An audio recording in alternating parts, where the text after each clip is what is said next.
शांततेचे महाकारुणिक तथागत गौतम बुद्ध, सब्र कर बंदे वो दिन भी गुजर जाएंगे, कल तुझे देखकर जो हंसते थे वो देखते ही रह जाएंगे। सब्र कर बंदे वो दिन भी गुजर जाएंगे, कल तुझे देखकर जो हंसते थे वो हंसते ही रह जाएंगे।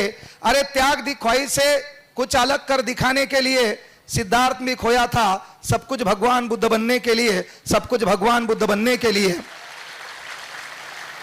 महाकारुणिक तथागत शांततेचे उपासक गौतम बुद्ध, ज्यांनी या महाराष्ट्रात सदाचाराच्या विचाराचं सिंचन पेरलं, ते राष्ट्रगुरु जगद्गुरु संत तुकाराम महाराज, जिच्या कुशीत या महाराष्ट्राचं नेतृत्व वाढलं आणि घडलं, ते जगातलं सर्वात वंदनीय पवित्र मातृत्व राष्ट्रमाता राजमाता मा जिजाऊ, स्वराज्याचे संस्थापक। टाळ्या अशा मरेलवाणी वाजायच्या नाही। आपल्या भावकीत कोणी मेलंय का? जोरदार टाळ्या होत एकदा। अशी राहणार नाहीत। पण मुख्य गोष्ट आहे बाबा, युवकाचे प्रेरणास्थान स्वामी विवेकानंद आणि दुसरे युवकाचे प्रेरणास्थान शहीद आलम भगतसिंग।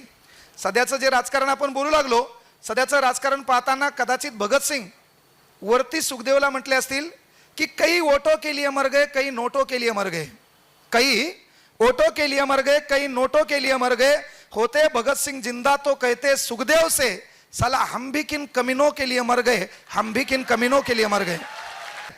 ज्याला बापाची बनेल फाटलेली दिसली, ज्याच्या बापाच्या पायातली जी चप्पल आहे त्या चप्पलेला खिळा दिसला, ज्याला बापावरलं कर्ज दिसलं, मोठ्या बहिणीच्या लग्नाचा प्रश्न दिसला, मोठ्या भावाच्या शिक्षणाचा प्रश्न दिसला, त्याला कोणालाच म्हणायची गरज नाही की अभ्यास कर, त्यानं झेक मारा अभ्यास करावा। संभाजीनगरमध्ये राह, कपडे बदल, हेअरस्टाईल बदल, तुझी भाषा बदल, पण डोक्यातला भुसा बदलणं काळाची गरज आहे। कुठेही राह, पळसाल पानं तीनच आहेत। एकच गोष्ट विनंती करायलो की बाबा हे जे चेअर बसलाय तिथं, या चेअरवर बसायला तीन गोष्टी लागतात पोरो। ह्या तीन गोष्टी ज्याच्याकडे त्याच्यासाठी हा विचार मंच बनलेला आहे। या विचार मंचावर बसायला पहिली गोष्ट लागते सत्ता, ती आपल्या हातात येणार नाही। तू यापैकी जरी एखादं म्हणलं समजा मला आमदार व्हायचंय, तर बाजूचा डायलॉग आणेल, तू आपल्याला सर्वात मोठं मायनस कोण केलं तर मित्र परिवारानं। डोळे सरांनी सांगितलं मित्र चांगले बनवा।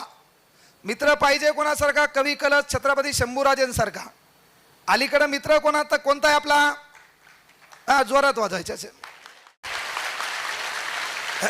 अलीकडे आपला मित्र कोणता आहे? वर्गात बसतो, याचा अभ्यास चांगला चालू असतो, गरिबीची जाणीव असते, मायबापाचे कष्ट माहीत असतात, वर्गात बसते याच्या बाजूला दलिंदर येते आणि कानात हळूच सांगते अर्धा तास झाले तू ह्याकडेच पाहू लागली, झाला आयुष्याचा कार्यक्रम याचा। वरतून सरकार आयुष्याचा कार्यक्रम करेल आणि बाकी इकडून पुन्हा आयुष्याचा कार्यक्रम। तर मित्र कोणता पाहिजे? जो म्हणला पाहिजे इथं वेळ खर्च करू नको, बापानं फै करा, पळसालपणं तीन मित्र चांगले निवडा।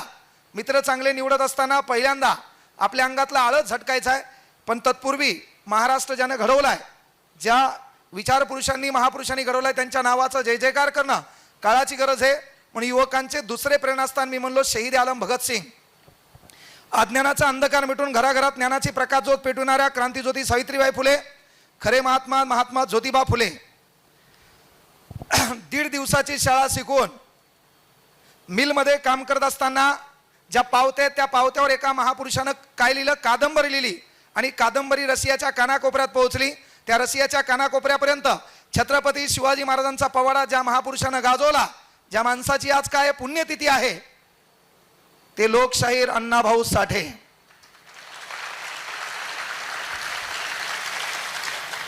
पुण्यश्लोक अहिल्यादेवी होळकर, संत भगवान बाबा, महात्मा बसवेश्वर, संत सेवालाल महाराज, ज्यांनी ज्यांनी या महाराष्ट्र घडवला, ज्यांचे विचार ज्यांचं कार्य वाखाण्याजोगं आहे, त्या प्रत्येक महापुरुषांना अभिवादन करतो। जखडबंद साकळदंड, तटा तटा तुटले तू ठोकताची दंड, झाली गुलाम सारी मोकळे, बा भीमा तुझ्या जन्मामुळे, बा भीमा तुझ्या जन्मामुळे। राज्यघटनेचे शिल्पकार परमपूज्य बोधिसत्व डॉक्टर बाबासाहेब आंबेडकर। विचार मंचावर सन्माननीय सत्कारमूर्ती ज्यांचा आज वाढदिवस आहे, त्यांच्यासाठी एवढंच म्हणेल, जे जे हवं म्हणजे उद्या वाढदिवस आहे, चांगल्या माणसाचा वाढदिवस होतो, चांगल्या माणसाची जयंती होते, आपला बर्थडे होतो, आणि आपण गेलो तर आपली 13वी होती, लोक जेवत पण नाहीत। चांगल्या माणसाची पुण्यतिथी होते। आज तुम्ही घरी गेले तर घरात गेल्यावर तुमच्या पंजोबाचा फोटो नाही, घरात गेले तुमच्या आजाचा पण फोटो नाही. आजानं धतुरा गावासाठी केलंच काय? आपल्या घरामध्ये आपल्या आजाचा फोटो नाही, घरामध्ये आपल्या पंजोबाचा फोटो नाही. पण महाराष्ट्राच्या कानाकोपऱ्यात 393 वर्ष होऊन गेलेत.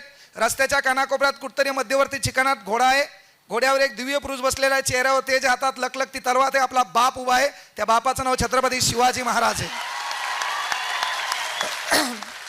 कारण जी लोक लोकांसाठी काहीतरी करतात ती लोक खऱ्या अर्थानं लक्षात घ्या मोठे होतात. हा विचारमंच आहे. या विचारमंचावर 2 महिला बसल्यात. ह्या महिला या भारतातल्या कुठल्या धार्मिक ग्रंथामुळे नाही, तर आपल्या बापानं लिहिलेल्या संविधानामुळे ह्या महिला इथपर्यंत बसल्यात. महाराष्ट्राच्या कानाकोपऱ्यात कुठेही जा, चौका चौकामध्ये हात वरती करून हातात संविधान घेऊन भिवू नको, मी तुझ्या पाठीशी आहे असा हात वरती करून आपला एक बाप माणूस उभा आहे. त्या बापाचं नाव आहे डॉक्टर बाबासाहेब आंबेडकर. ज्या माणसानं रौंदळ चित्रपट काढला, ज्या माणसानं DYSP घडवले, PSI घडवले, हजारो लाखो पोलीस घडवले, त्याच माणसाचा मी विद्यार्थी आहे. म्हणजे विठ्ठल कांगणे घडवण्यामागे देखील बाळासाहेब शिंदे सरांचं फार मोठं योगदान आहे.